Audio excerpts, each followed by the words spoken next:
भगवद्गीता 2வது அத்தியாயம் 67வது ஸ்லோகம்.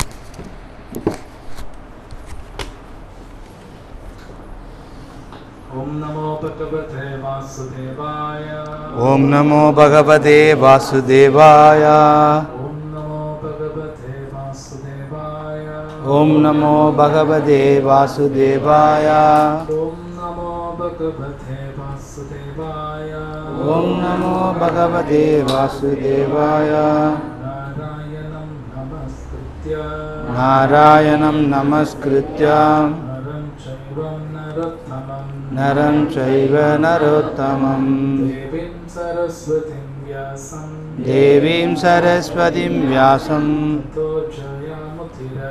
ததோ ஜெயமுதிரயேத். நஷ்டப்ராயேஷு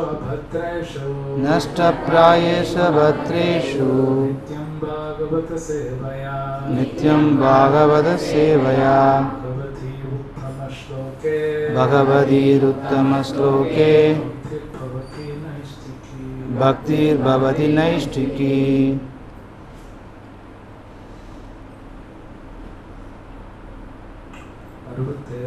श्लोकम 2வது அத்தியாயம். இந்திரியாணாம் ஹி சரதாம்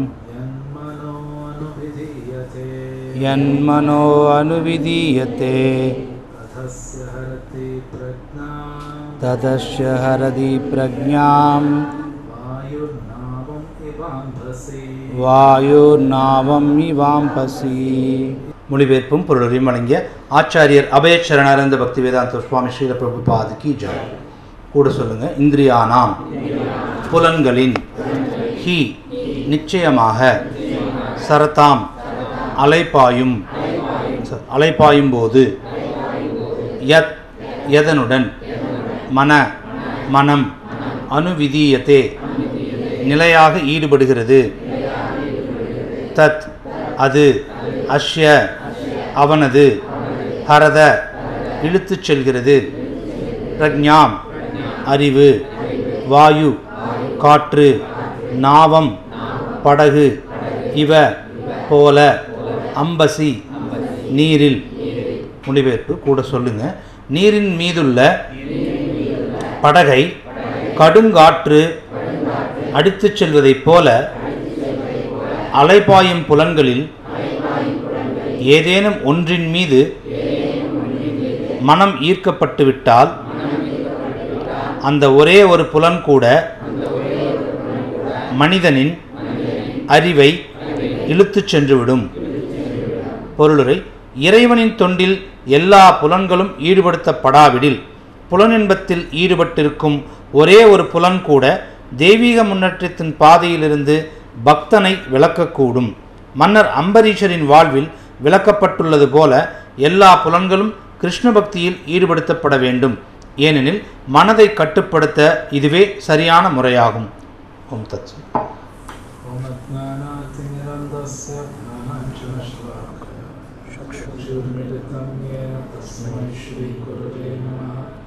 श्री चैतन्य मनोभीष्टं स्थापितं येन भूतले स्वयं रूप कदा मह्यं ददाति स्वपदान्तिकं वन्देऽहं श्रीगुरु श्रीयुतापदकमलं श्रीगुरुं वैष्णवांश्च श्रीरूपं सागरजातं सहगणरघुनाथान्वितं तं सजीवं साद्वैतं सावधूतं परिजनसहितं कृष्णचैतन्यदेवं श्री राधा कृष्ण पादां सहगणललिता श्री विशाखान्वितं च हे कृष्ण करुणा सिन्धो दीनबन्धो जगत्पते गोपेश गोपिका कान्त राधाकान्त नमोस्तुते दत्तकाञ्चन गौराङ्गी राधे वृन्दावनेश्वरी वृषभानुसुते देवी प्रणमामि हरिप्रिये वाञ्छाकल्पतरुभ्यश्च कृपाचिन्तेभ्यः गच्छ पतितानां पावनेभ्यो वैष्णवेभ्यो नमो नमः.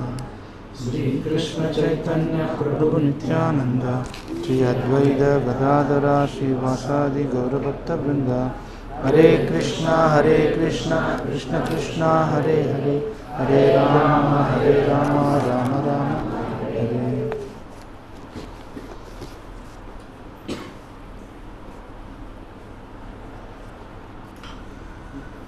Krishna. So, 2 வாரம் முன்னாடி சில ஸ்லோகாஸ் டிஸ்கஸ் பண்ணோம்.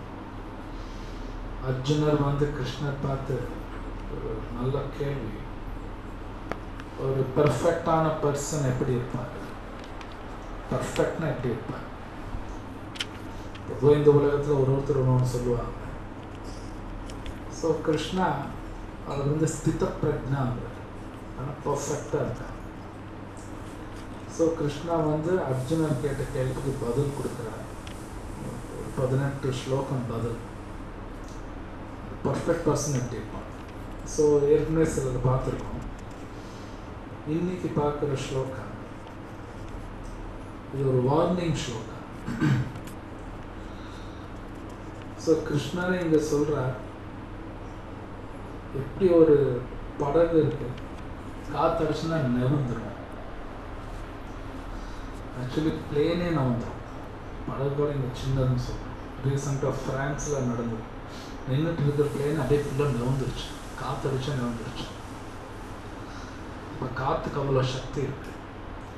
அது மாதிரி இங்கே கிருஷ்ணர் சொல்கிறார், ஒரே ஒரு புலன் தான் சொல்கிறார் இல்லையா? இந்த ஸ்லோகத்தில் ஒரு புலன் தான் சொல்கிறார். நமக்கு 5 புலன்கள் இருக்கு.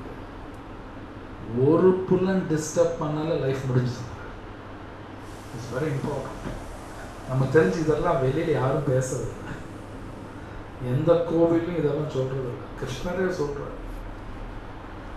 சில பேர் சொல்லுவாங்க, இன்னைக்கு நிறைய பேர் டிஸ்டர்ப்டாக இருக்காங்க, இளைஞர்கள் டிஸ்டர்ப்டாக இருக்காங்கன்னு சொல்லுவாங்க. ஆக்சுவலி இளைஞர் மட்டும் கிடையாது, உலகத்தில் எல்லாரும் டிஸ்டர்ப்டாக தான் இருக்காங்க.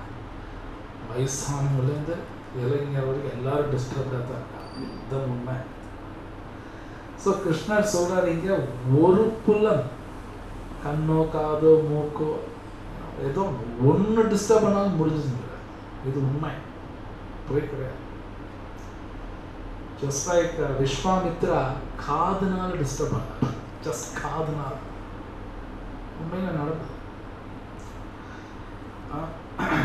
ஸோ அம்பரீஷ் மகாராஜோட கதை எல்லாரும் கேட்டிருக்கோம்.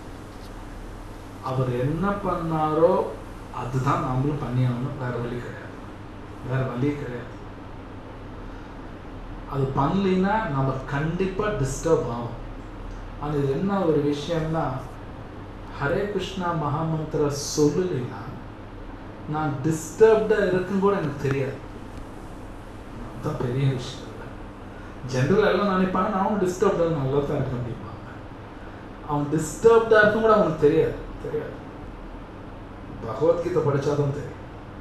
இல்லைன்னா குரு சொல்லணும். ஜஸ்ட் லைக் இப்போ சில பேர் நினைப்பாங்க நம்ம உடம்புல எந்த பிரச்சனையும் இல்லை அப்படின்னு நினைப்பாங்க. ஆனால் டாக்டர்கிட்ட போனால் அவங்களுக்கு இந்த பிரச்சனைன்னு சொல்லுவாங்க. எனக்கு தோணலையே அப்படிங்கிற. உனக்கு தோணல ஆனால் இருக்கு. டாக்டர் கிட்ட சொல்லிடுவார், உனக்கு தோணல ஆனால் இருக்கும் பாரு. அவர் சொன்னால் நம்பணும். அவர் அத்தாரிட்டி, டாக்டர் அத்தாரிட்டி, சொன்னால் நம்பணும். ஸோ குருவுக்கு தெரியும், பகவானுக்கு தெரியும். பகவத்கீதை படித்தாவும் நமக்கு தெரியும், ஓ நம்ம ரொம்ப டிஸ்டர்ப்டாக இருக்கோம். ஏற்கனவே சொல்லியிருக்கேன், உண்மையில் நடந்தது. சில பேர் பகவத்கீதா படிச்சுட்டு கொஞ்ச நாள் நிறுத்திடுவான். ஏன் நிறுத்துன்னு கேட்டால், படித்தா நான் எல்லாம் தப்பு தான் பண்ணுறேன்னாட்டு இருக்கு, அதனால் நான் படிக்க நிறுத்திட்டேன், பயமாக இருக்கு. ஆனால் தெரிஞ்சுக்கணும், நம்ம தப்பு பண்ணுறோன்னு தெரிஞ்சாதான் நான் தப்பு பண்ணாமல் இருப்பேன். தெரியலனா இன்னும் தப்பு பண்ணணும். ஸோ தெரிஞ்சுக்கணும், தப்பு பண்ணுறேன்னு தெரிஞ்சுக்கணும். அப்படி தான் ஒரு கில்ட்டி கான்ஷியஸ் வரும், குற்ற உணர்வு வரும். அப்போ நிறுத்துவேன். அதுக்கப்புறம் நான் நிறுத்தலின்னு அது வேறு விஷயம். அட்லீஸ்ட் தெரியணும். ஸோ இந்த புலன்கள் நாம் நினைக்கிற மாதிரி கண்ணு காது மூக்கெல்லாம் சாதாரணமான புலன்கள் கிடையாது. ஸோ கிருஷ்ணர் சொல்கிறாருங்க, மனசு அந்த ஒரு புலன் மேலே ஃபோக்கஸ் பண்ண கூட முடிஞ்சுங்கிறார். அவ்வளோ டென்ஷனுங்கிறார். ஸோ இது உண்மை என்னன்னா, இந்த உலகத்தில் அவங்க லைஃப்பில் பிரச்சனைக்கு மற்றவங்கள தான் காரணம்னு சொல்கிறான்னு தவிர அவங்க தான் காரணம் தெரிஞ்சுக்க மாட்டேங்கிறாங்க. படித்தா தான் புரியும். உண்மையிலே பகவத்கீதை நல்லா படித்தா பிரச்சனை எங்கிட்ட தான் இருக்குன்னு புரிஞ்சுக்கணும். வெளியிலலாம் கிடையாது. வெளியில் பிரச்சனை கிடையாது, எங்கிட்ட தான் பிரச்சனை. ஸோ எங்கிட்ட நான் எல்லாம் சரி பண்ணணும் ஃபைன். நீங்கள் என்டையர் பகவத்கீதை படித்து பாருங்க, கிருஷ்ணர் பேசுறது எப்படி இருக்குன்னா உன்னுக்குள்ளே சரி பண்ண எல்லாம் சரியாயிடும். ஒரு இடத்துல கூட நீ மற்றவங்களை சரி பண்ணுன்னு எங்கேயுமே சொல்லல. கிருஷ்ணர் அப்படி சொல்ல ப்ரீச்சிங் தானே சொல்லியிருக்காரு, சொல்லிக் கொடுன்னு சொல்லியிருக்காரு தவிர மற்றவங்க சரியாயிட்டா நீ சரியாயிடுவேன்னு எங்கேயுமே ஸ்லோகா கிடையாது. ஸோ பிரச்சனை நம்மகிட்ட தான் இருக்கு. அப்போ அது பகவத்கீதை படிக்கணும், சீனியர் டிவோட்டி சீனியர் அசோசியேஷன் போது புரியும். எனவே இது விஷயங்கள் இன்னும் வரும், அடுத்த ஸ்லோகம் பார்ப்போம். தஸ்மாத்யஸ்ய மகாபாஹோ நிக்ரிஹிதானி சர்வஷா இந்திரியார்த்தேபியஸ்தஸ்ய பிரக்ஞா பிரதிஷ்டிதா. மொழிபெயர்ப்பு: எனவே பலம் பொருந்திய புயங்களை உடையவனே, எவனுடைய புலன்கள் புலனுகர்ச்சி பொருள்களிலிருந்து முற்றுமாக விலக்கப்பட்டுள்ளதோ அவன் நிச்சயமாக நிலைத்த அறிவுடையவன் ஆகின்றான். பொருளுரை: அனைத்து புலன்களையும் பகவானுடைய அன்பு தொண்டில் ஈடுபடுத்துவதன் கிருஷ்ண உணர்வின் மூலமாக மட்டுமே புலன்பத்திற்கான உந்துதல்களை ஒருவனால் கட்டுப்படுத்த முடியும். எதிரிகளை உயர்ந்த சக்தியை கொண்டு வெற்றி கொள்வதைப் போல புலன்களையும் வெற்றி கொள்ள வேண்டும். ஆனால் மனித முயற்சியால் அல்ல, மாறாக புலன்களை இறைவனின் தொண்டில் ஈடுபடுத்துவதன் மூலமாக கிருஷ்ண உணர்வால் மட்டுமே ஒருவனது அறிவு உண்மையில் நிலை பெறுகிறது என்பதையும், இக்கலையை அங்கீகரிக்கப்பட்ட ஆன்மீக குருவின் வழிகாட்டலின் கீழ் பயிற்சி செய்ய வேண்டும் என்பதையும் எவனொருவன் அறிந்துள்ளானோ அவன் முக்திக்கு தகுந்தவன், சாதகன் என்று அழைக்கப்படுகிறான். ஸோ இந்த ஸ்லோகத்தில் உண்மையிலே அறிவாளி யாருன்னு கூட டிஃபைன் பண்ணுறார் கிருஷ்ணா. இந்த ஸ்லோகத்திலே சொல்கிறார், யார் ஒருத்தன் புலன்கள்லாம் கண்ட்ரோலில் வச்சுருக்கானோ அவன் தான் அறிவாளி. ஸோ அறிவாளிக்கு பல டெஃபினேஷன்ஸ் இருக்கு. பகவத்கீதையில் கிருஷ்ணர் பல இடத்துல பேசுகிறார். இன்னொரு இடத்துல கிருஷ்ணர் சொல்கிறார், யார் பகவான்கிட்ட சரணாதி பண்ணுறவங்க அவன் தான் அறிவாளி. கரெக்ட். ஏன்னா புலன்கள் அடக்காமல் கிருஷ்ணர்கிட்ட சரணாதி பண்ண முடியாது. ஸோ கிருஷ்ணா இந்த பகவத்கீதையில் மனசு புலன்கள் பற்றி அத்தனை நிறைய இடத்துல பேசுகிறார். ஒரு இடம் ரெண்டு இடம் கிடையாது. ஏன்னா அது டேஞ்சரஸ் கிருஷ்ணா. ஆனால் நம்ம அது இன்னி வரைக்கும் அது டேஞ்சர்னே தெரியாது. நம்ம டேஞ்சர் என்ன நினைப்போம்னா, பேங்க் பேலன்ஸ் குறையுதுன்னா டேஞ்சருங்க, யாரும் என்ன மதிக்கலைன்னா டேஞ்சருங்க, வேலை கிடைக்கலையா டேஞ்சருங்க, எதோ டேஞ்சர் நினைக்கிறேன். புலன்கள் கட்டுப்படுத்தினா தான் டேஞ்சர். ஆக்சுவலி அங்கே தான் டேஞ்சர், மற்றதெல்லாம் டேஞ்சர் கிடையாது. நமக்கு பகவத்கீதை படிக்காதனால நம்ம எதோ டேஞ்சர் நினைப்போம். இதுதான் உண்மை. டிஸ்டர்ப்டாக என்ன சொல்லுவாங்க, அவங்க இப்படி சொல்கிறாங்க, அவங்க சொல்கிறாங்க, இவங்கனால தான் எனக்கு பிரச்சனை, என்னோட புலன்கள்னால தான் எனக்கு பிரச்சனை, மனசுனால பிரச்சனை, புத்தி சரியில்லை பிரச்சனை. ஸோ கிருஷ்ணர் சொல்கிறார், ஸ்டடி இன்டெலிஜென்ஸ்னால் கண்ட்ரோல் பண்ணுங்க, கண்ட்ரோல் பண்ணியாகும். ஸோ ரொம்ப அழகாக இங்கே கொடுக்குற பிரபுப்பா, அந்த புலன்கள் கிருஷ்ணர் உபயோகிச்சா மட்டும்தான் அடங்கும், இன்னும் அடங்காது. அது அடங்காது. இன்னும் சொல்லப்போனால் இந்த உடலை டிசைன் பண்ணதே கிருஷ்ணா தான். யார் டிசைன் பண்ணாங்களோ அவங்களுக்கு தான் அந்த பொருள் பற்றி நல்லா தெரியும். இப்போ நம்ம கார் ரிப்பேர்னா கார் மெக்கானிக் தான் கூட்டிகிட்டு போவேன், கீரை வைக்கிறவங்கள கூட்டிகிட்டு போவேன், அவங்களுக்கு என்ன தெரியாது. இல்லை சைக்கிள் மெக்கானிக் கொண்டு போவாங்க. கார் டிசைன் பண்ணவங்களுக்கு தான் காரை வந்து ரிப்பேர் பண்ண முடியும். கிருஷ்ணர் இந்த உடலை டிசைன் பண்ணியிருக்கார். ஸோ கிருஷ்ணர் என்ன சொல்கிறாரோ அது பிரகாரம் செஞ்சால் தான் மனசு புத்தி இந்த புலன்கள் கரெக்டாக ஒர்க் ஆகணும், ஒர்க் ஆகாது. ஸோ கிருஷ்ணர் தான் டிசைன் பண்ணியிருக்கார். ஏன்னா கிருஷ்ணர் சொல்கிறார் இல்லையா, பூமிரப்போ நல்லோ வாயு கம்மனோ புத்தி ரேவச்சா. இந்த உடல் பஞ்சபூத்தாலையும் அப்புறம் இன்னொரு 3 பொருட்கள், மனம் புத்தி அகங்காரம், 8. இந்த 8 பொருளான பண்ணுது. கிருஷ்ணர் சொல் 8மே என்னோட சக்திங்கிற கிருஷ்ணா. 8மே அப்படின்னா இந்த உடல் டிசைன் பண்ணது அவர் தான், இந்த உடல் அவருக்கு, நம்மளுக்கு கிடையாது. அவர் சொல்றார், இது மாதிரி நீ புலன்கள் வச்சா பிரச்சனை இல்லை, எல்லாம் டேஞ்சர். ஜஸ்ட் லைக் கார் வாங்கும்போது கூட சொல்லுவாங்க, நீங்கள் 40ல் போனால் இது மைலேஜ், 70 போனால் எவ்வளோ தான் மைலேஜ் கிடைக்கும், ஏசி போட்டால் குறையும். அவங்களே சொல்லுவாங்க. அவங்க சொன்னபடி நடந்தால் கார் கரெக்டாக இருக்கும், ஏன் இஷ்டத்துக்கு ஓட்டினா அது வேற மாதிரி. ஸோ கிருஷ்ணரே சொல்கிறாரு ரொம்ப அழகா, இந்த புலன்கள் கட்டுப்படுத்தி ஆகணும், இல்லைன்னா புத்தி ஸ்டடியாக இருக்காது. சொல்லப்போனால் புத்தி ஸ்டடியாக இருந்தால் தான் இது ஒழுங்காக இருக்கும். புத்தி ஸ்டடியாக இருக்குன்னா படிக்கணும், இதுதான் வரும். பகவத்கீதா பாகவதம் படிக்கும் பொழுது பல விஷயங்கள் நடக்கும். முதல் விஷயம் என்னன்னா, நம்ம பியூரிஃபை ஆகும், சுத்தமாகும். Most important.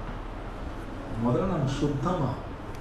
ஜஸ்ட் லைக் நம்ம டாக்டர்கிட்ட போகணுன்னு பாருங்க, ஃபஸ்ட் அங்கே எல்லாம் க்ளீனாக இருக்குன்னு தான் சொல்லுவோம் இல்லையா?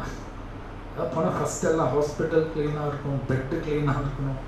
பேஷண்ட் வந்து அவருக்கு எல்லாம் க்ளீன் பண்ணுவாங்க, முதல்ல க்ளீன் பண்ணிட்டு தான் ஸ்டார்ட் பண்ணுவாங்க.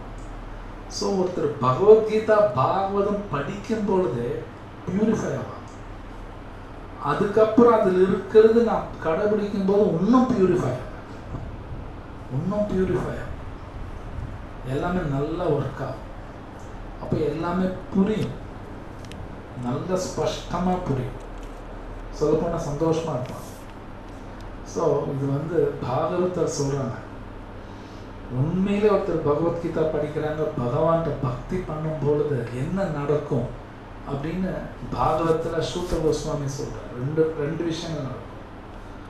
வாசுதேவே பகவதி பக்தி யோக பிரயோஜிதா, ஞான வைராக்கியம் அப்படிங்கிற இந்த ரெண்டு வருமா, அறிவு வரும், வைராக்கியம் வரும். வைராக்கியம்னா நான் புலன்கள் இப்படி தான் யூஸ் பண்ணுவேன், கிருஷ்ணர் சொன்னபடி தான் யூஸ் பண்ணுவேன், என் லைஃப் பகவான் சொன்னபடி தான் நான் கொண்டு போவேன், அது வைராக்கியம்.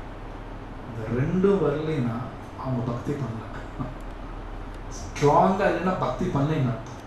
இது சாஸ்திரத்தில் இருக்கு, பாகவத்தில் ஸ்லோகம் சொல்கிறாங்க. ஸோ அப்போ ஸ்டடி இன்டெலிஜென்ஸ்னால் பகவத்கீதை படிக்கணும், நாம சொல்லணும். ஓகே, நெக்ஸ்ட் ஸ்லோகம் பார்க்கலாம். யானீஷ சர்வபூதானாம் தஸ்யாம் ஜாகர்த்தி சம்யமி யஸ்யாம் ஜாகர்த்தி பூதானி சானீஷ பஷ்யதோ முனே. முடிவேற்பு. எல்லா உயிர்களுக்கும் எது இரவோ அது சுய கட்டுப்பாடு உள்ளவனுக்கு விழித்தெழும் நேரமாகும். எல்லா உயிர்களுக்கும் எது விழித்தெழும் நேரமோ அது ஆய்வறிவு கொண்ட முனிவனுக்கு இரவாகின்றது. பொருளுரை. இருவிதமான அறிஞர்கள் உள்ளனர். ஒரு வகை அறிஞர் புலனுகர்ச்சிக்கான லௌகீக செயல்களில் அறிவு பெற்றவர். மற்றவரோ தன்னுணர்வை வளர்ப்பதில் ஆர்வமுடன் இருப்பவர். சிந்தனையுடைய மனிதரின் ஆய்ந்தறியும் முனிவரின் செயல்கள் ஜடத்தில் ஆழ்ந்திருக்கும் மனிதர்களுக்கு இரவாகும். தன்னுணர்வை பற்றிய அறியாமையினால் அத்தகைய இரவில் பௌதிகவாதிகள் உறங்கி கிடக்கின்றனர். ஆய்ந்தறியும் முனிவர் பௌதிகவாதிகளின் இரவில் விழிப்புடன் இருக்கிறார். ஆன்மீக பண்பாட்டின் படிப்படியான முன்னேற்றத்தால் அம்முனிவர் திவ்யமான ஆனந்தத்தை அடைகிறார். ஆனால் தன்னுணர்வு விஷயங்களில் உறங்கிக் கொண்டுள்ள பௌதிகவாதியோ புலனின்பத்தை பற்றிய பற்பல கனவுகளுடன் சில சமயம் மகிழ்ச்சியையும் சில சமயம் துயரத்தையும் தனது உறக்க நிலையில் உணர்கிறான். ஆய்ந்தறியும் முனிவர் இத்தகு பௌதிக இன்ப துன்பங்களில் ஒருபோதும் பாதிப்படைவதில்லை. ஜட விளைவுகளால் பாதிக்கப்படாமல் தன்னுணர்விற்கான தனது செயல்களில் முன்னேறுகிறார்.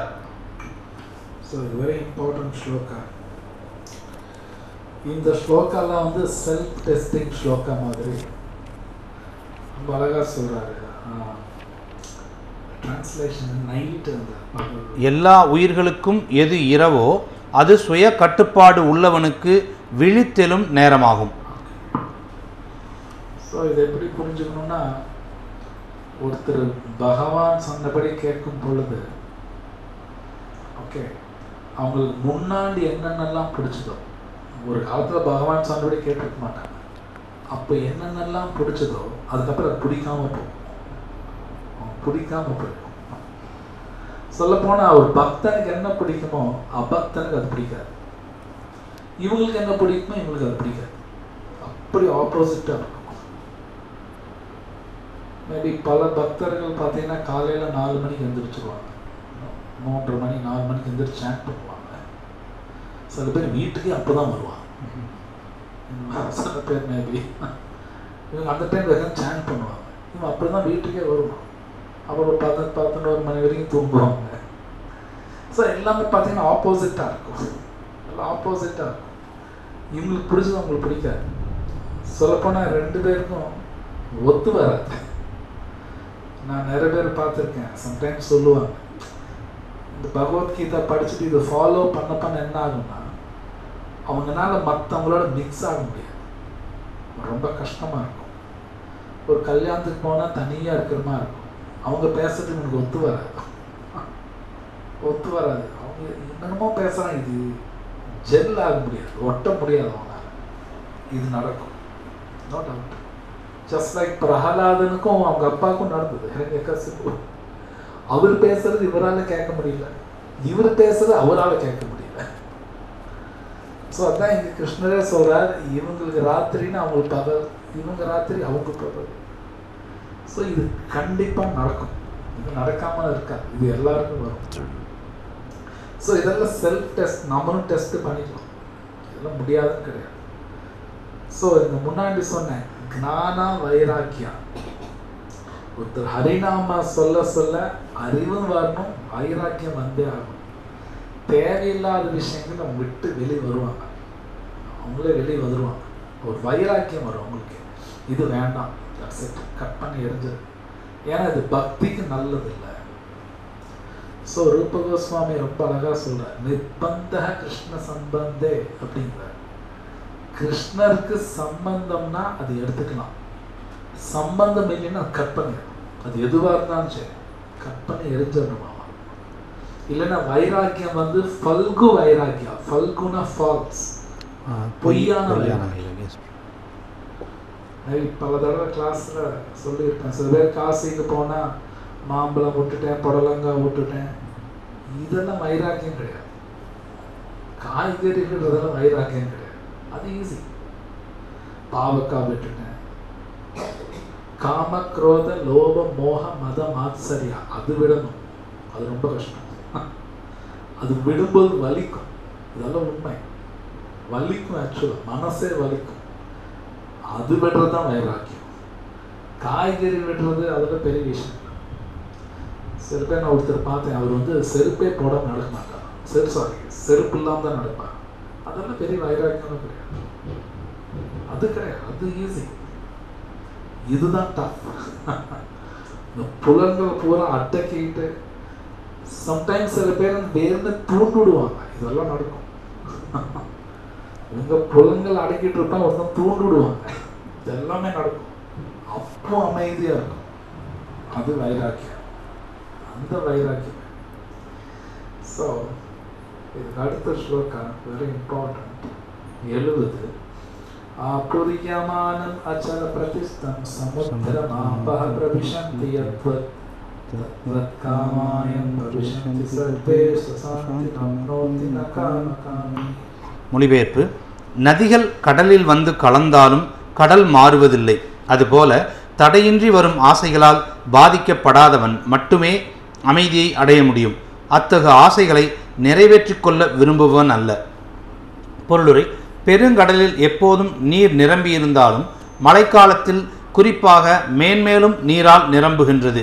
ஆயினும் கடல் எப்போதும் போல நிலையாக உள்ளது, கிளர்ச்சி அடைவதோ தனது கரையை தாண்டுவதோ இல்லை. கிருஷ்ண உணர்வில் நிலை பெற்றவனின் விஷயத்திலும் இது உண்மையாகிறது. ஜட உடல் இருக்கும் வரை புலனுகர்ச்சிக்கான ஆசைகள் தொடர்ந்து கொண்டுதான் இருக்கும். தனது பூரண நிலையால் பக்தன் இத்தகு ஆசைகளால் பாதிக்கப்படுவதில்லை. கிருஷ்ண பக்தனுக்கு எதுவும் தேவையில்லை, ஏனெனில் அவனது எல்லா பௌதிக தேவைகளையும் இறைவனே பூர்த்தி செய்கிறார். இது ரொம்ப பியூட்டிஃபுல் ஸ்லோகா. கிருஷ்ணரே சொல்றார், அபுரியமான வச்ச பிரதிஷ்டம் சமுத்திரமாபஹ பிரவிஷந்தி யத்வத்.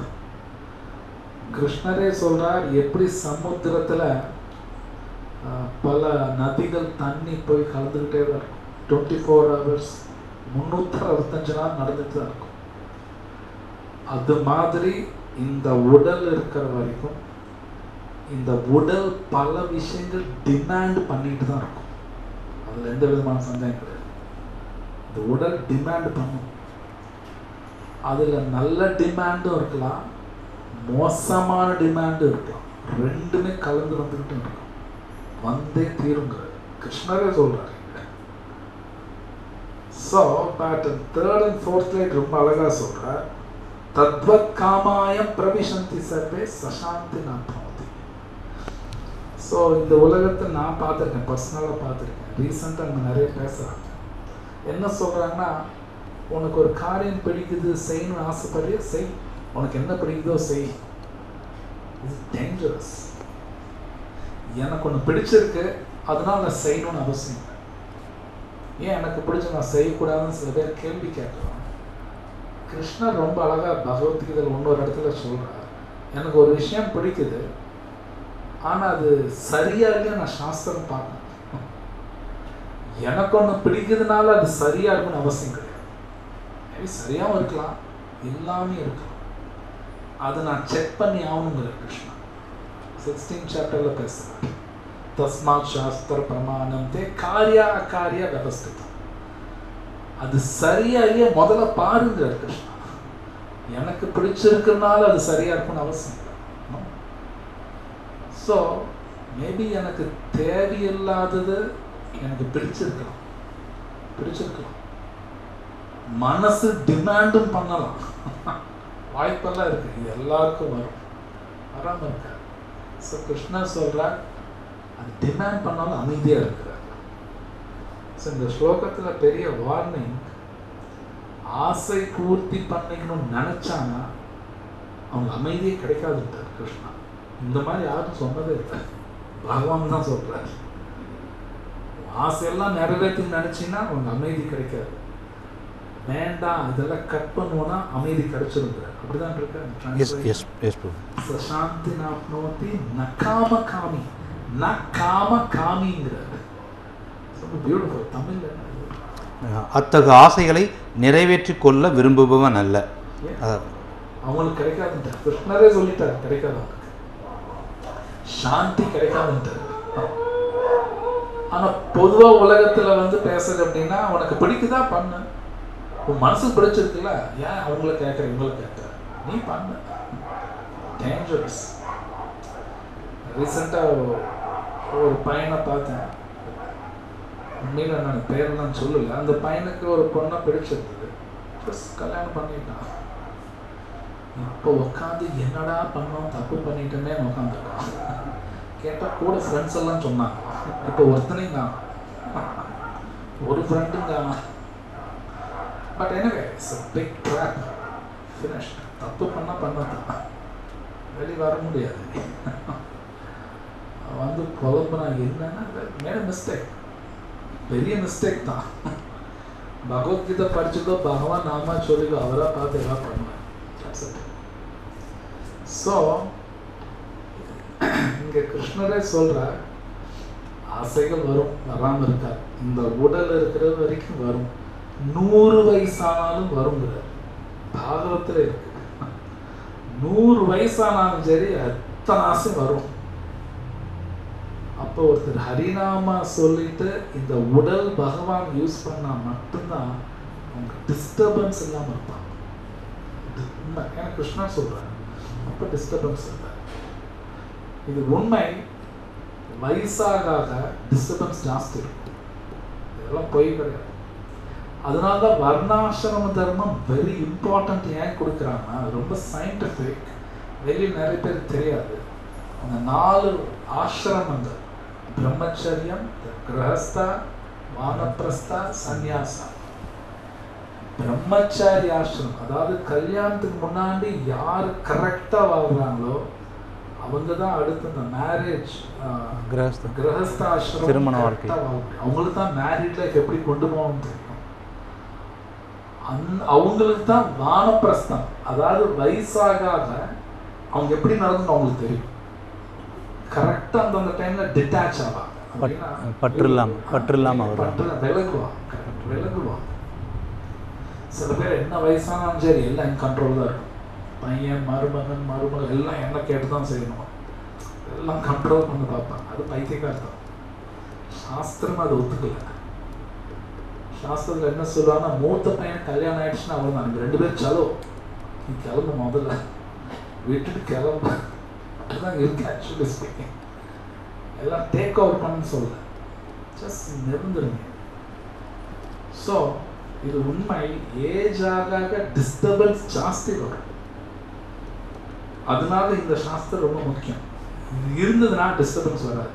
புரிஞ்சுக்குவாங்க, டக்குன்னு புரிஞ்சுக்குவாங்க. ஸோ அப்போ டிஸ்டர்பன்ஸ் என்ன வந்தாலும் மேனேஜ் பண்ணிடுவாங்க, வராமே போயிடும். ஸோ விட்டு படிக்கலாம்.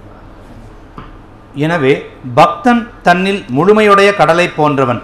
கடலில் நதிகள் பாய்வதைப் போல அவனிடமும் ஆசைகள் வரலாம். ஆனால் புலனுகர்ச்சிக்கான ஆசைகளால் சற்றும் கிளர்ச்சி அடையாமல் அவன் தனது செயல்களில் உறுதி கொண்டுள்ளான். இதுவே கிருஷ்ண உணர்வில் உள்ளவனுக்கான சான்றாகும். ஆசைகள் இருக்கும் போதிலும் பௌதீக புலனுகர்ச்சிக்கான எல்லா விருப்பத்தையும் அவன் இழந்துள்ளான். இறைவனின் திவ்யமான அன்பு தொண்டில் திருப்தியுற்று இருப்பதால் கடலை போன்று நிலையாக இருந்து அவனால் அமைதியை முழுமையாக அனுபவிக்க முடிகின்றது. முக்தியை விரும்புவோர் உட்பட பௌதீக வெற்றியை பற்றி என்ன சொல்வது? மற்றவர் அனைவருமே ஒருபோதும் அமைதியை அடைவதில்லை. பலன்களை விரும்பி செயலாற்றுவோர், முக்தியை விரும்புவோர், யோகிகள், சித்திகளை விரும்புவோர் என எல்லாருமே திருப்தி அடையாத ஆசைகளினால் மகிழ்ச்சியின்றி உள்ளனர். ஆனால் கிருஷ்ண பக்தனோ இறைவனின் தொண்டில் மகிழ்ச்சியாக உள்ளான். அவனிடம் நிறைவேற்றிக் கொள்வதற்கென்று எவ்வித ஆசையும் இல்லை. பந்தமாக கருதப்படும் பௌதீக உலகிலிருந்து முக்தி பெறுவதற்கும் அவன் ஆசைப்படுவதில்லை. எந்த பௌதீக ஆசையும் இல்லாததால் கிருஷ்ண பக்தர்கள் அமைதியின் பக்குவ நிலையில் உள்ளனர். ரொம்ப அழகா இங்க கொடுக்கிறார். பகவத்கீதாலும் இருக்கு. உண்மையிலே இந்த உலகத்துல பக்தனுக்கு தான் அமைதி கிடைக்கும், வேற யாருக்கும் கிடைக்காது. இது சைத்தன்ய சரிதாமிருத்தத்துன்னு சொல்லியிருக்காங்க. ஆமா, கிருஷ்ண பக்த அகாம அதேவ சாந்தா அப்படிங்கிறான். கிருஷ்ண பக்த அகாம, அவன் ஆசை இல்லாதனால சாந்தி கிடைச்சிடும். பகவத்கீதையிலும் கிருஷ்ண பக்தான் சொல்றான். ஸோ அமைதி, சந்தோஷம் இதெல்லாம் பக்தனோட சொத்து தான், மற்றவங்களுக்கு கிடைக்காது. இம்பாசிபிள். சாட்டிஸ்ஃபேக்ஷன், அமைதி, மற்ற அபத்தர்கள் கிடைக்காது. இது பாகவத்திலையும் சொல்லப்படும். ஸோ இது உண்மை. நம்மளோட புலன்கள் டிமாண்ட் பண்ணிகிட்டே தான் இருக்கும். லைக் கண்ணோ, காதோ, மூக்கு. கண்ணு பார்த்தீங்கன்னா ஒரு அழகான பொருள் பார்க்கணுன்னு தான் சொல்லும், நோ டவுட். நாக்கு ஏதாவது பேசணும், ஏதாவது சாப்பிடணும். ஸோ இந்த சென்சஸ் பூரா கிருஷ்ணருக்கு யூஸ் பண்ணால் மட்டும்தான் அமைதி, இன்னும் கிடையாது. இது ப்ராக்டிஸ் பண்ணி தான் ஆகணும், வேறு வழியெல்லாம் கிடையாது. இது ஸ்ரீ பிரபுபாத் சொல்கிறபடி டெய்லி சாண்டிங் பண்ணணும், டெய்லி பிரசாதம் தான் சாப்பிடணும். என்னைக்கும் ஒரு நாள் தானே அப்படியெல்லாம் நோவே. பிரசாதம்னா பிரசாதம் மோஸ்ட் இம்பார்ட்டன்ட். தென் நான் சொல்கிற ஹரிநாமத்தை நல்ல காதாலே கேட்கணும், கிருஷ்ண கதா கேட்டுக்கிட்டே இருக்கணும், பகவானுக்கு பூஜை பண்ணுறது. இதெல்லாம் பண்ண தான் இந்த புலங்கள் அடங்கும், வேற வழி கிடையாது. வேற யாராவது இருக்குன்னு யாராவது சொன்னாங்கன்னா அவன் சீட் பண்ணுறாங்க, அவன் ஏமாத்துறான். எனக்கு கிருஷ்ணரே சொல்லிட்டார் இதுதான் வழி. எனக்கு இந்த உடலை டிசைன் பண்ணது கிருஷ்ணா, அதே கிருஷ்ணா சொல்கிறார் இதுதான் வழி, வேற வழி கிடையாது. ஸோ இப்போ டிசைன் பண்ணவர் சொல்கிறதான் நம்ம கேட்கணும், அதுதான் கரெக்ட். ஸோ இந்த விஷயத்தை பிரபுபாத் ரொம்ப அழகாக கொடுக்குறார். பக்தன் தவிர மற்றவங்களுக்கும் கிடைக்காது, யோகி கூட கிடைக்காதுங்கிறார். யோகி ஆகிறது ரொம்ப கஷ்டம், நான் நினைக்கிற மாதிரி இல்லை. யோகி ரொம்ப டிஃபிகல்ட். அவங்களுக்கே அமைதி கிடைக்காதுங்கிற கிருஷ்ணா. அவங்களுக்கே கிடைக்காதுன்னா நம்ம ஆர்டினரி பர்சன் எங்கே போகலாம்? அதுவும் இப்போ கலியுகானாலே நிறைய டிஸ்டர்பன்ஸ் வரும், அது ஒன்றும் பண்ண முடியாது. சம்டைம் வண்டியில் போகும்போது கண்டபடி போஸ்டர்ஸ் எல்லாம் இருக்கும், இல்லை எங்கே வேலைக்கு போனோம்னா அங்கே எதோ பேசிட்டு இருப்பாங்க, நல்ல விஷயம் யாரும் பேச மாட்டாங்க. இந்த மாதிரி தான் இருக்கும், டிஸ்டர்பன்ஸ் வந்துட்டு தான் இருக்கும். ஒரே வழி நான் ஸ்ட்ராங்காக நாமா சொல்லிட்டு ஹரே கிருஷ்ணா ஹரே கிருஷ்ணா கிருஷ்ண கிருஷ்ணா ஹரே ஹரே ஹரே ராமா ராம ராம ஹரே ஹரே. ஆக்சுவலி 500 வருஷம் முன்னாடி அத்வைதாச்சாரியா, ஹரிதாஸ் தாக்கூர் அவங்களே 22 hours ஸ்டாண்ட் பண்ணுறாங்க. அத்வைதாச்சாரியர் உலகம் கெட்டு போச்சு, எல்லாம் இப்படி இருக்காங்கிற 500 வருஷம் முன்னாடி அவர் கெட்டு போச்சுருக்காரு. 100 வருஷம் முன்னாடி பக்தி சித்தாந்த சரஸ்வதி தாக்கூர் 100 கோடி தடவை நாமா சொல்லியிருக்காரு. 100 கோடி. அந்த இடம் இன்னைக்கு இருக்கு, மாயாப்பூர் போனீங்கன்னா பார்க்கலாம். அவ்வளோ சேன் பண்ணியிருக்காரு. ஏன்னா டிஸ்டர்ப் பண்ணுங்க. அவரே 100 கோடி தடவை சொன்னார். அப்புறம் தான் ப்ரீச்சிங் ஸ்டார்ட் பண்றாரு. ஸ்ரீல பிரபுபாத் அவர் எப்பவுமே சாண்டிங் பண்ணிட்டு தான் இருப்பார். அவர் கிரகஸ்தாசிரமத்திலே எப்பவுமே சாண்டிங் பண்ணிட்டு தான் இருப்பார். கிரகஸ்தனா இருக்கும்போது ஸ்ரீல பிரபுபாத் எல்லாரும் அதான் செஞ்சிருக்காங்க. சாண்டிங் யாரும் விடல, விடாம பண்ணிக்கிட்டே இருக்கணும். வேற வழியெல்லாம் கிடையாது, ஷார்ட்கட் எல்லாம் கிடையாது. இதுதான் இருக்கிற ஷார்ட்கட். ஸோ அப்போ நம்ம ஹரிநாமா சொல்லலைன்னா இந்த ஸ்லோகத்தில் இருக்கிற மாதிரி இந்த சமுத்திரத்தில் நதி கலக்கிற மாதிரி நமக்கு தேவையில்லாத ஆசைகள் வந்துக்கிட்டு தான் இருக்கும். அது வரும், நான் நிறைவேற்ற பார்ப்பேன், அட்டி வாங்குவேன். இது எல்லாத்துக்கும் நடந்துட்டு தான் இருக்கு. ஸோ கிருஷ்ணரை எப்படி சொல்கிறாருன்னா இட்ஸ் வெரி இம்பார்ட்டன்ட். இன்னொரு முக்கியமான பாயிண்ட் முன்னாடியே சொன்னேன். எனக்கு வர ஆசைகள்லாம் நான் நிறைவேற்றிக்கிறோம் நினைச்சாலும் அடி வாங்குறேன். கிருஷ்ணர் சொல்லிட்டாரு, அது சரியான ஆசையா இல்லையான்னு நான் செக் பண்ணி ஆகணும். நான் செக் பண்ணி ஆகணும். அது பகவத்கீதை படித்தாதான் தெரியும். ஏன் ரொம்ப சொல்கிறேன்னா, நான் பார்த்துருக்கேன் சில பேர் அவங்களுக்கு வர ஆசையெல்லாம் வந்து ஜஸ்டிஃபை பண்ண பார்ப்பாங்க, நியாயப்படுத்த பார்ப்பாங்க. என்ன தப்பு இருக்கு? ஒரு உதாரணம் சொல்றேன். வீடு கட்டணும், ஏங்க வீடு கட்டணும்னு நினைக்க என்ன தப்பு? அது என்ன தப்பு இருக்குன்னு நிறைய பேர் பேசலாம். வீட்டு வாடகை எவ்வளோ போகுது, ஒரு சொந்த வீடு இருந்தால் தான் நல்லது. ஸோ இப்படி நிறைய பேர் டயலாக், ஒரு வாக்குவாதம் கூட இருக்கும். சாஸ்திரம் வச்சு தான் பார்க்கணும், இது சரியா இல்லையா. ஜஸ்ட் லைக் தட் முடிவு எடுக்கக்கூடாது. முடிவு எடுக்கக்கூடாது. நிறைய விஷயங்கள் பார்க்கணும். மேபி அது வீடு கட்டுறதாவும் இருக்கலாம், பார்த்து தான் ஆகணும். அவங்க சொல்கிறான் இவங்க சொல்கிறான்னு போகக்கூடாது. சாஸ்திரம் என்ன சொல்லுதுன்னு பார்க்கணும். தென் என்னோட பேக்ரவுண்டு நான் பார்க்கணும். எல்லாமே பார்த்து தான் முடிவு எடுக்கணும். பார்த்து தான் ஆகணும். ஊர் சொல்லுதுன்னு எடுக்கக்கூடாது. கிருஷ்ணர் என்ன சொல்றாருன்னா, சாஸ்திரம் சொல்லுதா பாருங்க. அப்படிதான் பகவத்கீதையிலே சொல்றாரு. சாஸ்திரம் என்ன சொல்றது? ஏன்னா சாஸ்திரம் வந்து பகவான் கொடுத்தது. அது அவரே சொல்றார் பகவத்கீதை. வேதைஷ்ட சர்வே அகமேவ வேத்யோ வேதாந்த கிருத்வேத விதேவ சாஹங்கிறார். அப்படின்னா வேதங்கள் இருந்தே நான் தான் அர்ஜுனா கிருஷ்ணன் சொல்றாரு. வேதத்தில் எல்லாமே எழுதியிருக்காங்க, ஒரு இல்லாத விஷயம் கிடையாது. அப்போ ஒரு பகவத்கீதா பாகவதம் படித்தா தான் ஒரு முடிவே எடுக்க முடியும், இல்லை எடுக்க முடியாது. அது வீடு கட்டுறதா இருக்கலாம், ஒரு கல்யாணமாக இருக்கலாம், எது வேணாலும் இருக்கலாம். படிக்கணும், படித்தா தான் எடுக்க முடியும். அப்போ ஒருத்தர் பகவத்கீதா பாகவதம் படிக்கலைன்னா 100% அவன் தப்பான முடிவு எடுக்க வாய்ப்பு இருக்கு. ஆனால் அவங்களுக்கு தெரியாது. ஓகே, ஸோ நெக்ஸ்ட் ஸ்லோகம் பார்ப்போம். விஹாய காமான்யஸ்ஸதான் புமாம் சரதி நிஷ்புரா நிர்மமோ நிரங்காரா சசாந்திமதிகச்சதி. மொழிபெயர்ப்பு: புலனுகர்ச்சிக்கான எல்லா விருப்பங்களை துறந்தவனும் ஆசைகள் இல்லாதவனும் உரிமையாளன் என்னும் எல்லா உணர்வுகளை துறந்திருப்பவனும் அகங்காரம் இல்லாதவனுமான ஒருவனே உண்மை அமைதியை அடைய முடியும். பொருளுரை: விருப்பங்களை துறப்பது என்றால் புலனுகர்ச்சிக்காக எதையும் விரும்பாமல் இருப்பது என்று பொருள்.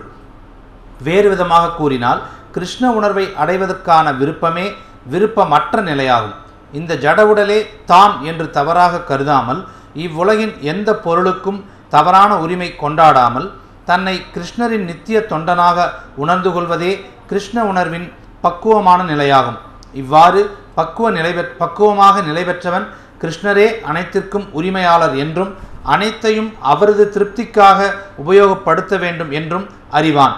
அர்ஜுனன் தனது சுய புலனுகர்ச்சிக்காக போரிட மறுத்தான். ஆனால் பூரண கிருஷ்ண உணர்வை அடைந்தபோது அவன் போரிட வேண்டும் என்பதை கிருஷ்ணர் விரும்பியதால் போரில் ஈடுபட்டான். தனக்காக போரிடுவதற்கு அவனுக்கு விருப்பம் இல்லாவிட்டாலும் கிருஷ்ணருக்காக என்பதால் தனது முழு திறமையையும் உபயோகித்து போர் புரிந்தான். கிருஷ்ணரை திருப்திப்படுத்த விரும்புவதே உண்மையில் ஆசைகள் அற்ற நிலையாகும். ஆசைகளை செயற்கையாக அழிக்க முயல்வது ஆசையற்ற நிலை ஆகாது. விருப்பங்களும் அறிவும் இன்றி இருக்க ஜீவனால் முடியாது. ஆனால் அந்த ஆசைகளின் தன்மையை மட்டும் மாற்ற வேண்டும். பௌதீகத்தில் பற்றுதல் இல்லாமல் திகழ்பவன் எல்லாம் கிருஷ்ணருக்கு சொந்தமானவை, ஈசாவாஸ்யம் இதம் சர்வம் என்பதை அறிந்து எதன் மீதும் தவறாக உரிமை கொண்டாட மாட்டான். இந்த திவ்யமான ஞானம் தன்னுணர்வை அடிப்படையாக கொண்டது. அதாவது ஒவ்வொரு உயிர்வாளியின் ஆன்மீக அடையாளம் கிருஷ்ணரின் நித்திய அம்சம் என்றும், உயிர்வாளியின் நித்தியமான நிலை ஒருபோதும் கிருஷ்ணருக்கு சமமானதோ உயர்ந்ததோ அல்ல என்றும் நன்றாக அறிந்திருப்பதாகும். கிருஷ்ண உணர்வை இவ்வாறு புரிந்து கொள்வதே உண்மையான அமைதிக்கு அடிப்படையாகும்.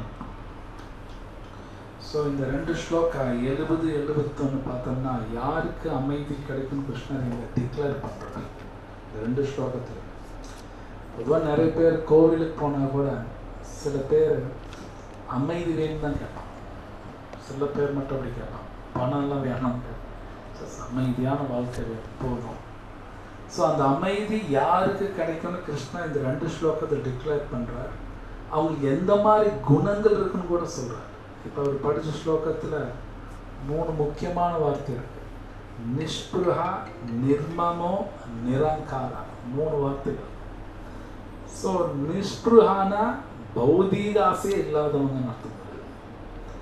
தென் நிர்மமம், தமிழ் என்ன அதுக்கு நிர்மமம் என்ன கொடுப்பாங்க, உரிமையாளன் என்ற உணர்வின்றி இருக்கிறது. இது ரொம்ப முக்கியம். உரிமையாளன்கிற உணர்வில்லாமல் அப்படின்னா இது என்னடுது அப்படிங்கிற திங்கிங் இருக்காது. நமக்கு எல்லாமே அது ரொம்ப ஜாஸ்தி இருக்கும். முதல்ல இந்த உடலே என்னடுதுன்னு நினைக்கலாம். இந்த உடலே என்னடுது கிடையாது. அதுக்கப்புறம் இந்த உடல் சம்பந்தப்பட்டதில் என்னடுதுன்னு நினைக்கிறோம். அது இன்னும் டேஞ்சரஸ். அது இன்னும் டேஞ்சரஸ். ஆனால் நமக்கு அந்த குணம்லாம் இருக்கு. இதெல்லாம் என்னடுது. ஸோ கிருஷ்ணா சொல்ற நிர்மமோ, நமக்கு வந்து மமா மமாங்கிறோம். மம்மேத்தின்னா என்னடுது. கிருஷ்ணா நிர்மமோங்கிறாரு. அது முதல்ல தூக்குங்கிறாரு. எப்போ நான் என்னடுதுன்னு ஒன்று சொல்கிறேனோ அடி வாங்கிடுறேன். அவ்வளோ அடி வாங்கியே தீரணும். அது யார் வேணும் அது விட்டு என்னடுன்னு சொன்னால் அடி வாங்குறேன். ஸோ கிருஷ்ணர் சொல்கிறார் நிரகங்காரம். அகங்காரம் அகங்காரம் இல்லாமல் அகங்காரம் இல்லாமல் பொய்யான அகங்காரம் இருக்கக்கூடாது. நான் பண்ண எல்லாமே என்னால தான் இந்த ஃபேமிலியும் நல்லா இருக்கு, என் வீட்டில் எல்லாம் நல்லா இருக்கான்னு அது நான் தான் காரணம். என்னால் தான் பிஸ்னஸ் ரன் ஆகுது, என்னால் தான் ஃபேமிலி நல்லா இருக்கு. அகங்காரம். அது அகங்காரம். இன்னும் சொல்ல போனால் ஜடப்பொருள் எனக்கு சந்தோஷம் கொடுக்கும்னு நினைக்கிறேன். ஓகே, அது உண்மை கிடையாது. அது சந்தோஷம் கொடுக்கவே முடியாது. ஆனால் எனக்கு எதுவும் புரிய மாட்டேங்குது. அகங்காரம் ஜாஸ்தி ஆச்சுன்னா நமக்கு புரியாது எதுவுமே. ஸோ பகவத்கீதையில் கிருஷ்ணர் ஒரு இடத்துல சொல்கிறார், ஐ திங்க் 14th chapter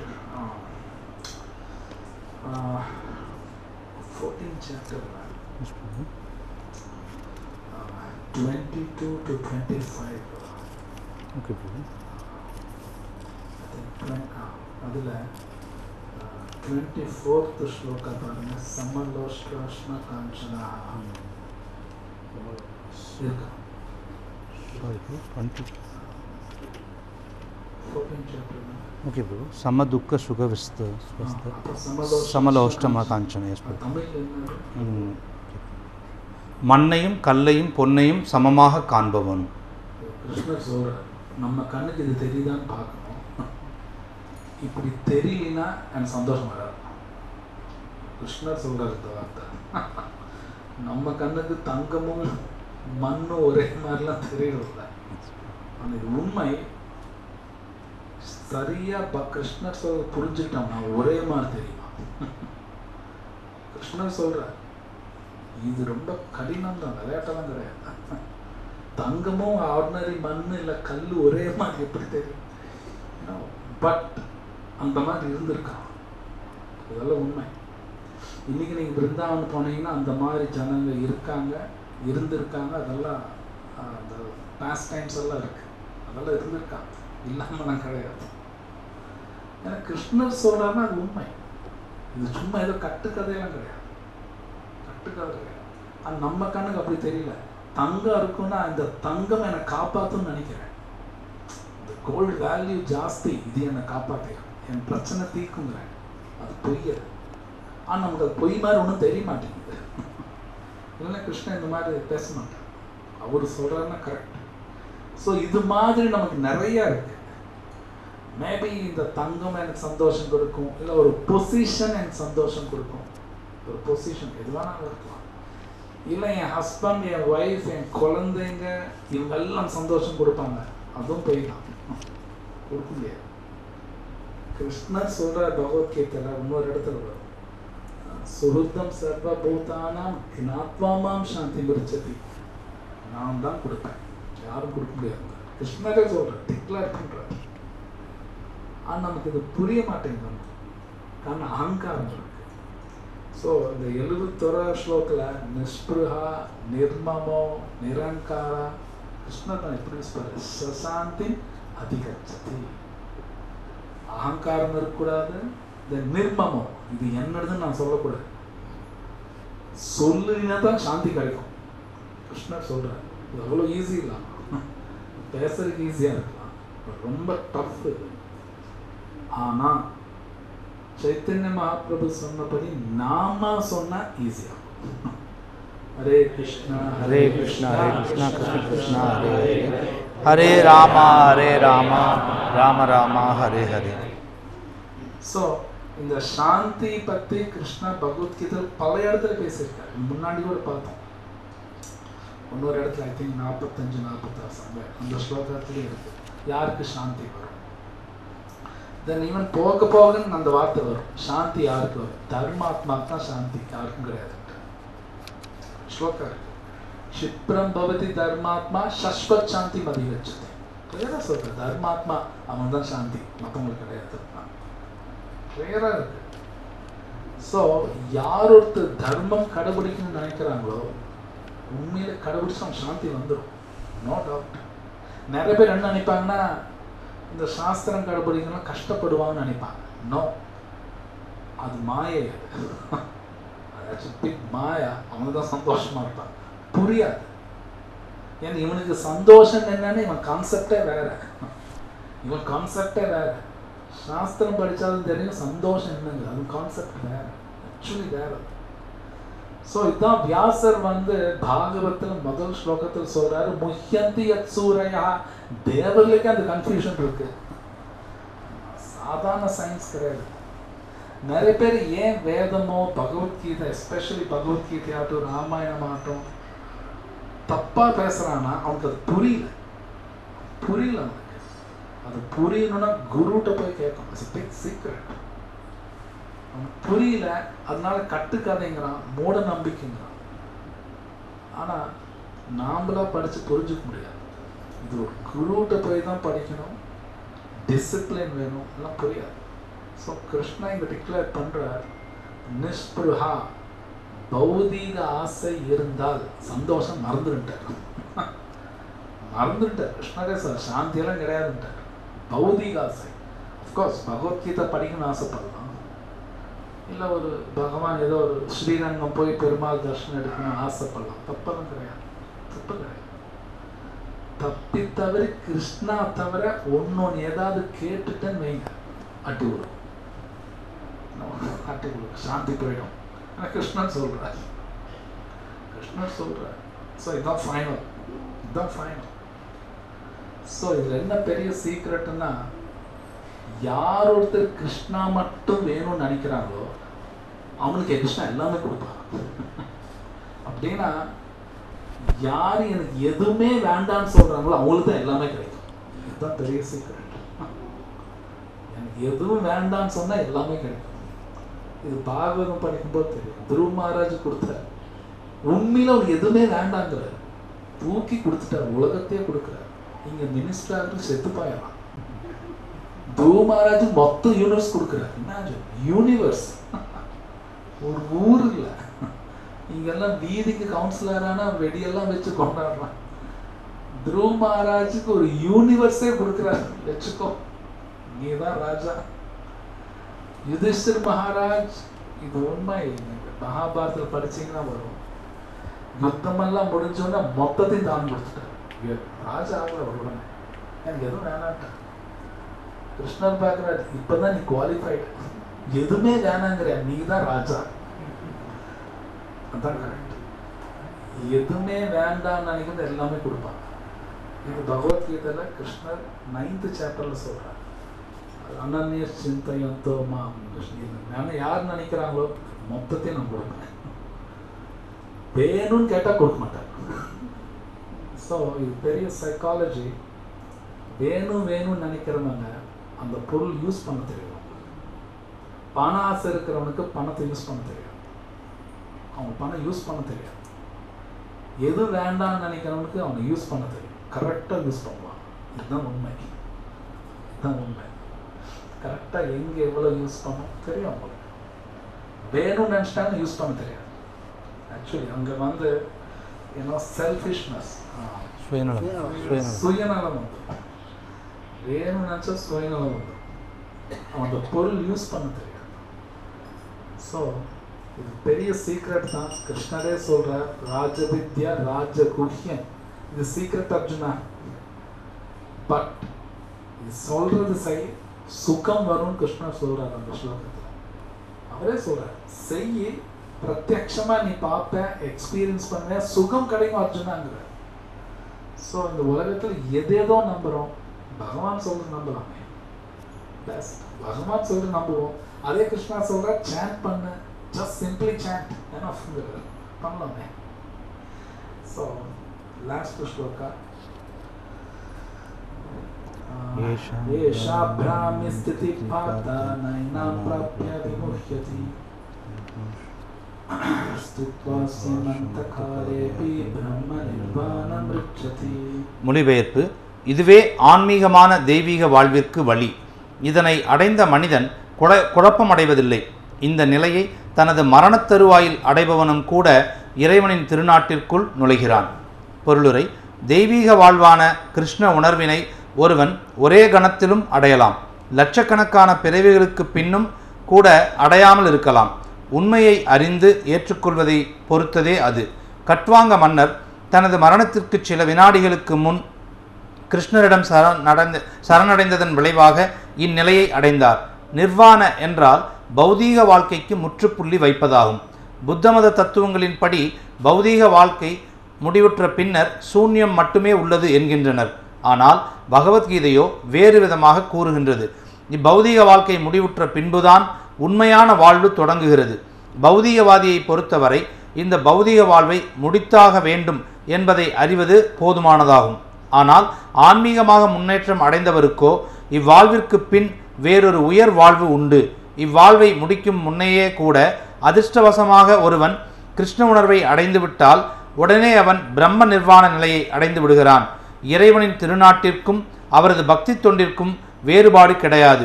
இவை இரண்டுமே பூரண தலத்தில் இருப்பதால் கடவுளின் திவ்யமான அன்பு தொண்டில் ஈடுபடுவது என்றாலே அவரது திருநாட்டை அடைந்து வாழ்வது போலத்தான். ஜட உலகின் செயல்கள் புலனுகர்ச்சிக்கானவை. ஆனால் ஆன்மீக உலகின் செயல்களோ கிருஷ்ண உணர்வு செயல்களாகும். கிருஷ்ண உணர்வை அடைதல் இவ்வுலக வாழ்விலேயே உடனடியாக பிரம்மனை அடைவதாகும். எனவே கிருஷ்ண உணர்வில் நிலை பெற்றிருப்பவன் ஏற்கனவே இறைவனின் திருநாட்டை அடைந்தவனாவான். பிரம்மன் ஜடத்திற்கு நேர் மாறானதாகும். எனவே பிராமி ஸ்திதி என்றால் ஜட செயல்களின் தளத்தில் அல்ல என்று பொருள். இறைவனுக்கான பக்தி தொண்டு முக்தி பெற்ற நிலையாக பகவத்கீதையில் ஏற்றுக்கொள்ளப்படுகிறது. சகுனான் சமதித்தைத்தான் பிரம்ம பூயாய கல்பத்தே. எனவே பௌதிக பந்தத்திலிருந்து விடுபடுவதே பிராமி ஸ்திதி எனப்படுவதாகும். ஸ்ரீல பக்தி வினோத தாக்கூர் பகவத்கீதையின் இந்த 2வது அத்தியாயத்தினை மொத்த பகவத்கீதையின் சுருக்கமாக வர்ணித்துள்ளார். பகவத்கீதையில் கூறப்பட்டுள்ள விஷயங்கள் கர்மயோகம், ஞானயோகம் மற்றும் பக்தி யோகம். 2வது அத்தியாயத்தில் கர்மயோகமும் ஞானயோகமும் தெளிவாக விளக்கப்பட்டுள்ளன. பக்தி யோகத்தை பற்றிய சிறு குறிப்பும் தரப்பட்டுள்ளது. எனவே இது முழு கீதையின் சுருக்கமாகும். ஸ்ரீமத் பகவத்கீதையின் கீதையின் உட்பொருள் சுருக்கம் என்னும் 2ஆம் அத்தியாயத்திற்கான பக்தி வேதாந்த பொருளுரைகள் இத்துடன் நிறைவடைகின்றன.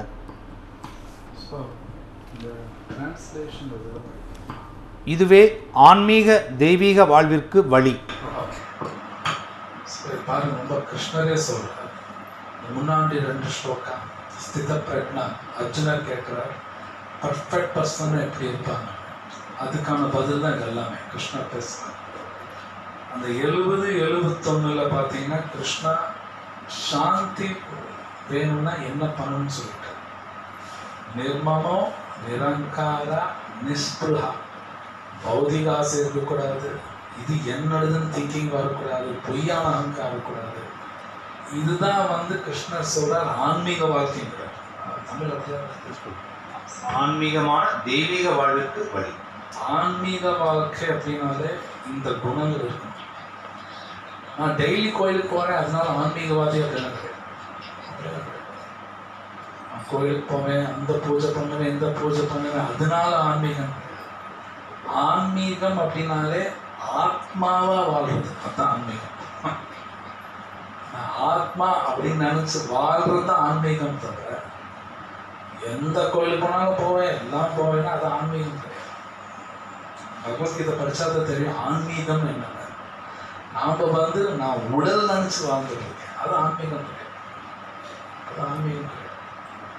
நான் ஆத்மா நினைச்சு வாழ்றேன். ஸோ கிருஷ்ணரே சொல்றாருங்க, இதுதான் சரியானது.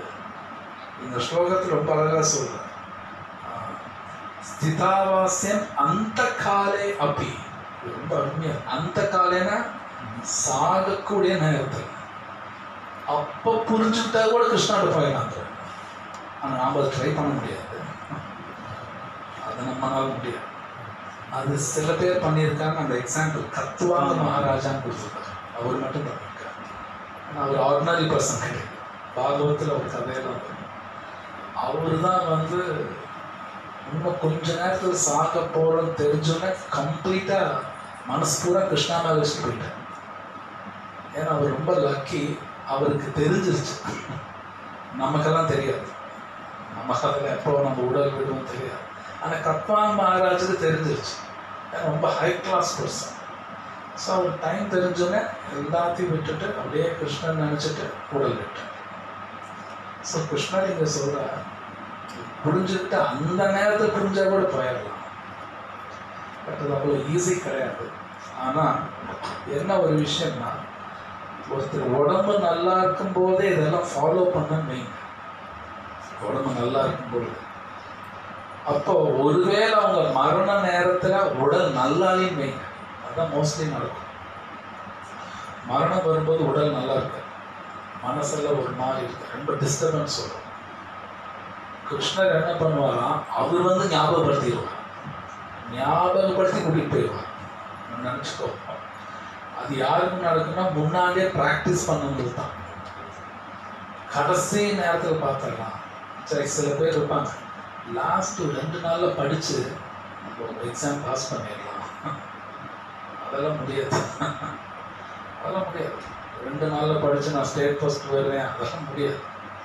ஸ்டேட் ஃபர்ஸ்ட் வாங்கினா ஃபர்ஸ்ட் டேலையும் படிக்கணும், அப்போதான் வாங்க முடியும்.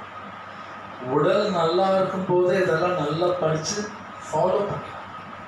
அப்போ ஒருவேளை உடல் நல்லா இல்லைனாலும் கிருஷ்ணர் ஞாபகப்படுத்துவார். அதெல்லாம் நடக்கும், அதெல்லாம் பொய்யெல்லாம் கிடையாது. அதெல்லாம் அந்த மாதிரி பல பேருக்கு நடக்கும். ஸோ அப்போ இப்போவே நம்ம டெய்லி இப்போ நீதான் நாமாசனம் பகவத்கீதை படிக்கணும், சீரியஸாக இது எடுத்துக்கணும். உண்மையிலே சீரியஸாக எடுத்துக்கணும். இது பொழுதுபோக்கெல்லாம் கிடையாது. பகவத்கீதை தவிர மற்றதெல்லாம் தான் பொழுதுபோக்கு, இதுதான் சீரியஸ். நிறைய பேர் இது பொழுதுபோக்கு எடுத்துக்குவாங்க, ஃப்ரீ டைமில் உட்காந்து பகவத்கீதை படிப்போம். இதுதான் மோஸ்ட் இம்பார்ட்டன்ட், இதுதான் மோஸ்ட் இம்பார்ட்டன்ட். ஓகே, ஸோ இங்கே நான் ஸ்டார்ட் பண்ணுறேன். ஸோ கேள்வி தான் கிருஷ்ணா questions இன்னைக்கு பார்த்த ஸ்லோகத்தில். ஹரே கிருஷ்ணா பிரபு.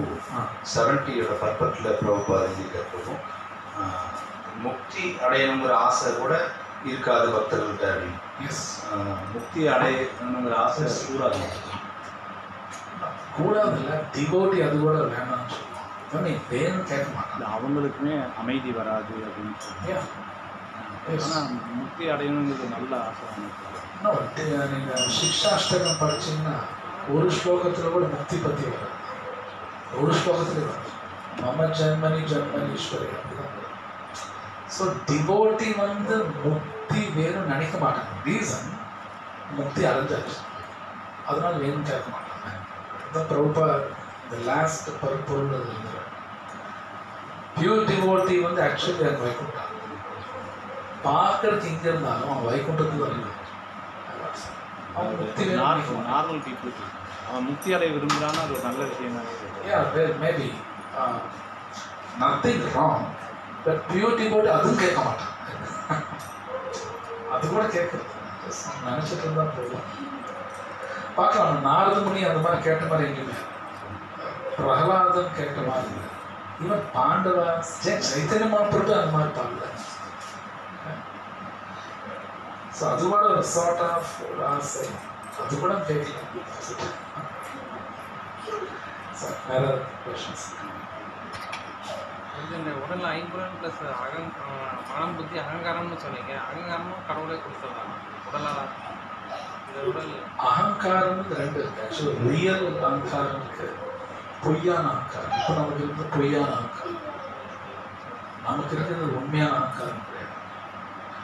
ஆனால் அது புரிஞ்சுக்கிறது கிடையாது. இந்த உலகத்துல எல்லாருக்கும் பிரச்சனை எங்க வருதுன்னா பொய்யான அகங்காரம் தான். அதுதான் மூலம்.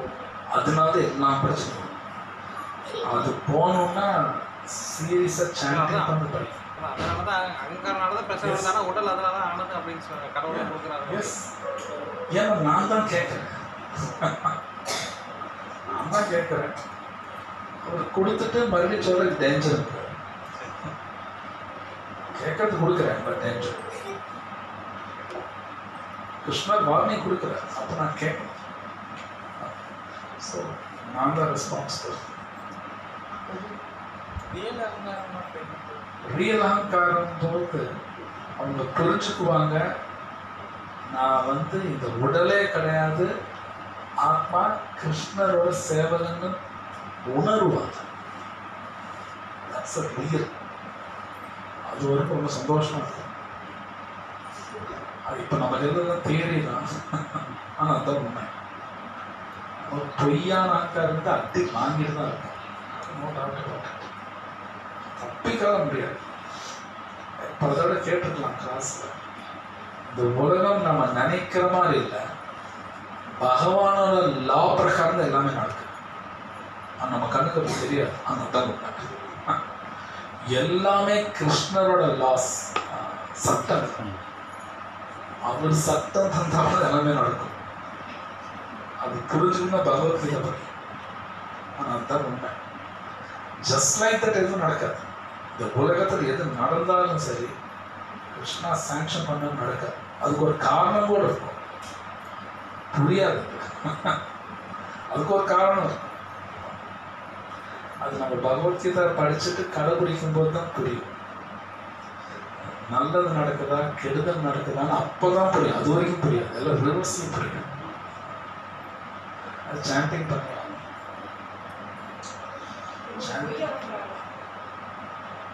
பொய்யாங்காரம் வெரி சிம்பிள். முன்னாடி சொன்னபடி இந்த உடல் என்னடுது இல்லை, இது இவங்கெல்லாம் எனக்கு சந்தோஷம் கொடுப்பாங்க, என் பையன் கொடுப்பான், என் ஹஸ்பண்டு, என் ஒய்ஃபு, இந்த சொத்தை எனக்கு சந்தோஷம் கொடுக்கலாம். பொய்யான அகங்காரம். இது எல்லாமே பொய் தான். ஆனால் பொய் மாதிரி தெரியாதுங்க. பொய் மாதிரி தெரியாது.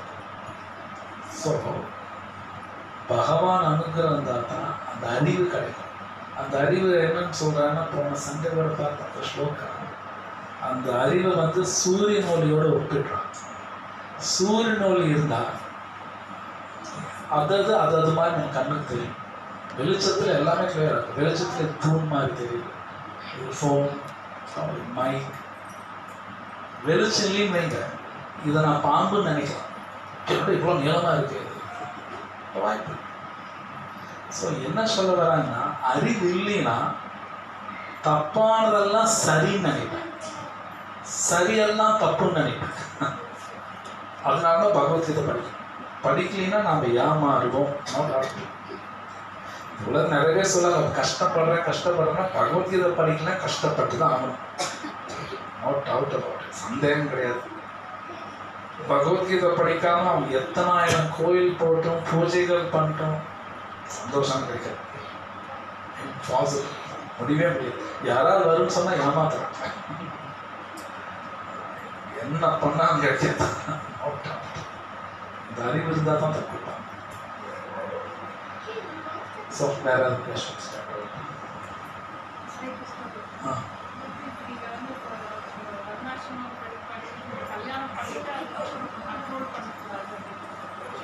கண்ட்ரோல் பண்ணக்கூடாதுன்னு நான் சொல்லுவேன். அப்படி நான் சொல்லுவேன்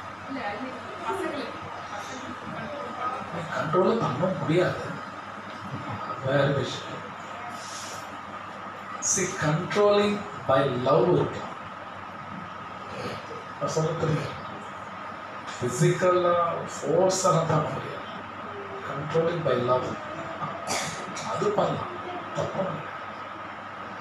பட் ஜெனரலாக இன்னைக்கு என்ன நினைக்கிறாங்க, எல்லாரும் என்னோட கண்ட்ரோல் இருக்குன்னு ஆசைப்படுறாங்க. அடி வாங்கிடுவோம், அடி வாங்கே தீரும்.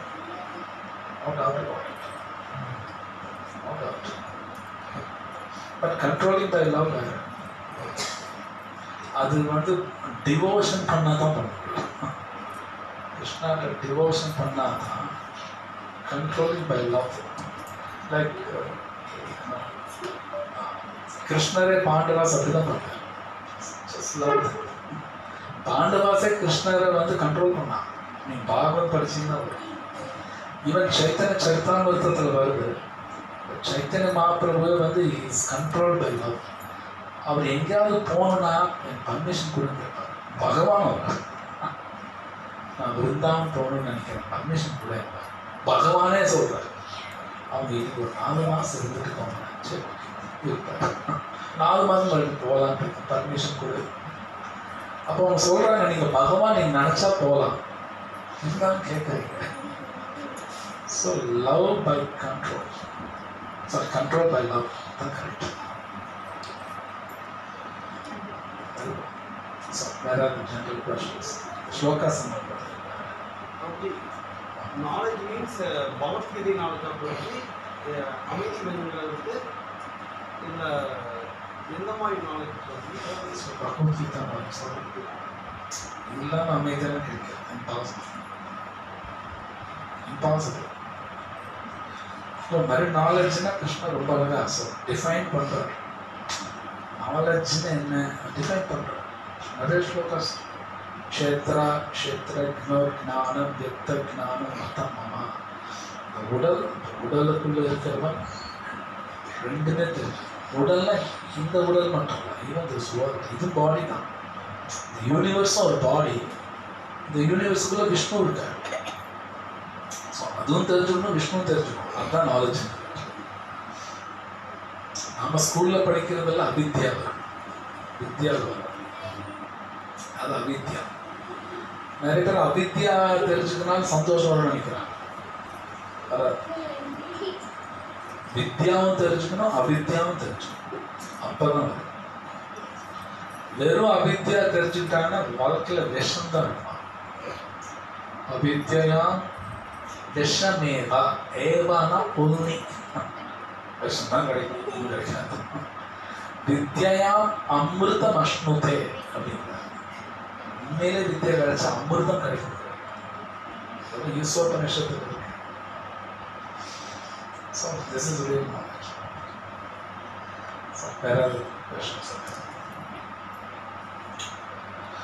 Okay, Grandra Srimad Bhagavad Gita ki jai, Shri Prabhupada ki jai.